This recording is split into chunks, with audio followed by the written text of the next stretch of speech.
There is a subtle but undeniable truth in human dynamics. The moment you break free from the control others try to place on you, you don't gain peace, you ignite conflict. Not because you are wrong, but because you've dared to live by your own principles. You've disturbed the silent agreement of compliance. As the Stoic philosopher Epictetus once said, "No man is free who is not master of himself."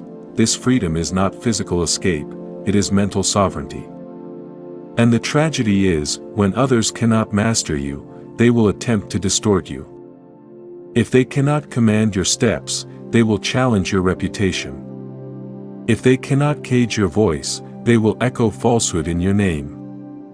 In a society where control often masquerades as care, autonomy becomes rebellion. And when you choose integrity over obedience, others might label your strength as arrogance, your discipline as coldness, and your silence as guilt. But in Stoicism, we are taught not to fear this. For the Stoic understands that reactions of others are not within our domain, they belong to them. What we must master is our response, our posture, and our commitment to virtue. Let us now go deep into this teaching. Let us walk the path of a person who refused to be controlled, and in doing so, discovered the very Stoic truths that fortified their soul. The subtle beginning of control. Control does not begin with chains. It begins with expectations. At first, it comes as a favor, a suggestion, a concern, then, it grows into guilt, into pressure, into manipulation masked as love. Stoicism teaches us to detect these early signals not to escape relationships, but to clarify boundaries. Marcus Aurelius reminds us, if it is not right, do not do it, if it is not true, do not say it. But what about when it is right and true, and yet the world resents you for it? In the story we now tell, a man chose peace over pleasing. He began by saying no to a demand that went against his values. It was not dramatic. It was quiet, honest, and necessary. But the moment he refused to bend, he was called difficult. When he didn't attend a gathering, they called him distant.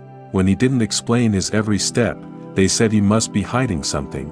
The moment he became his own master, he became their enemy. When you can't be controlled, they redefine you. The world rarely accepts a person it cannot influence, so when people realize they cannot control you, they'll resort to a substitute, narrative control. They'll start to speak for you. They'll start to speak about you. They will write your character in their story with ink made of their own insecurities. Seneca advised, "It is not the man who has too little, but the man who craves more, that is poor." But what if what others crave is not money, but control? What if your freedom becomes their poverty? In this part of the journey, the man noticed how his name was used when he was not present. He realized how being misunderstood was not a misfortune, it was a tactic. Because if they cannot own your actions, they will try to own your image. This is where many give up. They explain. They defend. They plead to be understood, but the Stoic does not react to gossip. He understands that fame and disgrace are both externals, and therefore not worth disturbing inner peace over. When others speak wrongly of you, remember, if you are pained by external things, it is not they that disturb you, but your own judgment of them. Marcus Aurelius. They will isolate you, then watch. When control fails and defamation doesn't work, society attempts one more thing, isolation. They cut you off. They make you the villain. They treat your independence as a disease. You will walk alone not because you've done wrong, but because you refuse to be controlled. Here, the Stoic finds strength in solitude. Just as Zeno, the founder of Stoicism, embraced misfortune as the beginning of philosophy, so too must we embrace rejection as the birth of deeper integrity. To walk alone is not to be lonely. It is to be unshaken. And when the man in the story found himself abandoned by those who once cheered his every move, he did not grieve. He realized, these were never companions, only caretakers of his compliance. Seneca once wrote, "Associate with people who are likely to improve you. Welcome those whom you are capable of improving." The Stoic finds new alliances not by seeking them, but by being worthy of them, and so, alone, he began to build his life, not on approval, but on virtue, not on being followed, but on being fulfilled. They will mock what they don't understand. There's a universal defense mechanism that weak minds use when they encounter something they can't control or comprehend: they mock it. Mockery is the weapon of those too weak to confront truth directly.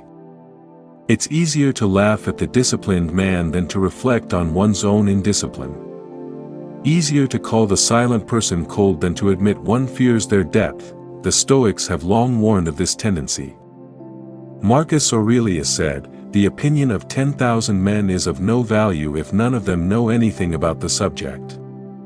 The man in our story, now steady and quiet in his path, became the target of sarcasm. They mimicked his silence. They joked about his simplicity. They painted his peace as emptiness. But here lies the difference between the weak and the wise. The weak need an audience. The wise need only their virtue. Mockery cannot pierce the shield of one who has mastered his passions. He did not react, he did not explain, he did not bend, because in Stoicism, what matters is not what they say about you, but whether you remain in accordance with nature, calm, rational, and unshaken. They mock what they fear. And they fear what they cannot dominate. The power of detachment, becoming untouchable. When you no longer react, when their mockery is met with silence, and their schemes fall into emptiness, you become untouchable, not because you've grown stronger in the way the world defines it, but because you've become invisible to the hooks of ego. The Stoics teach us that true power is internal. It is not to force the world to bow, but to remain unbent when the world pulls at your emotions. Epictetus teaches, freedom is the only worthy goal in life. It is won by disregarding things that lie beyond our control. This is where the man transcended. He was no longer just resisting their control, he was free from the desire to be perceived in any specific way. He didn't want to be liked, he didn't need to be praised, he no longer depended on validation to breathe. Now, even when others tried to provoke him, they found nothing to provoke. He became like still water, reflective, but unmoved. He learned that detachment is not absence of care, but the presence of clarity. He could now care for others without the need to belong to them. When you reach this stage, you become dangerous, not to others, but to their illusions. You reflect back their chaos by standing firm in peace. How to use inner discipline when others try to disrupt you. Freedom from control is not a single act, it is a daily practice. And this is where Stoic training becomes most vital. When people cannot control you, and their tactics intensify, inner discipline must become your armor. Seneca wisely wrote, "No man is more unhappy than he who never faces adversity. For he is not permitted to prove himself." Each attack, each attempt to break you, is an invitation to deepen your discipline. Here are 3 Stoic practices the man adopted. 1. Daily reflection. Every evening, he reviewed his thoughts, not others' words. He asked, "Was I guided by virtue today? Or by reaction?" 2. Voluntary discomfort. He occasionally chose to do difficult things, rising earlier than needed, fasting, walking in silence, so that he would never be ruled by pleasure or fear. 3. The dichotomy of control. Above all, he asked himself in every situation, is this within my control? If yes, he acted. If no, he released it. Through these, the chaos around him became irrelevant, the more they tried to provoke. The deeper into discipline he went, like a tree rooted deep in the earth. The winds could howl, but he would not sway. Stoicism isn't about not feeling, it is about not being ruled by feeling. it is about governing yourself so completely that no one else dares to try. Freedom from control is the highest Stoic victory. To be free is not to escape the world, it is to be unmoved within it.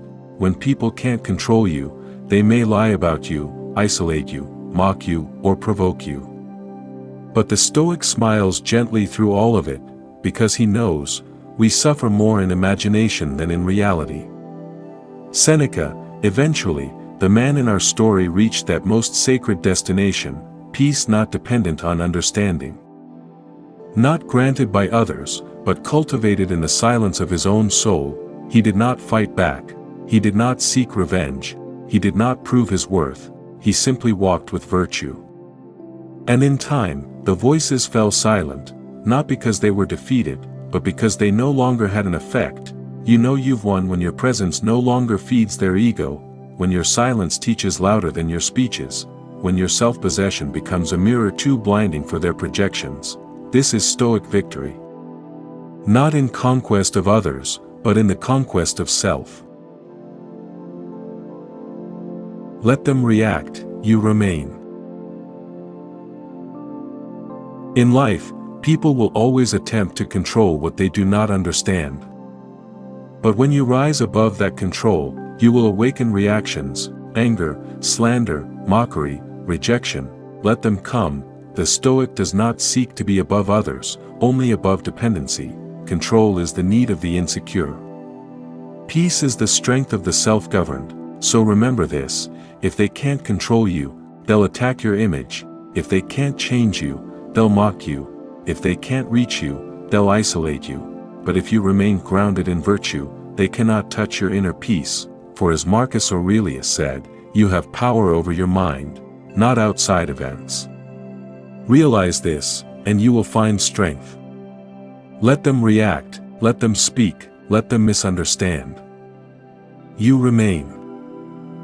Thank you so much for watching. I hope this video brought value to your day. If you enjoyed it, please give it a thumbs up, and don't forget to subscribe so you don't miss any future content. I'd love to hear your thoughts in the comments. Let's keep the conversation going. And if you think someone else might find this helpful, please feel free to share it. Thank you again, and I'll see you in the next video.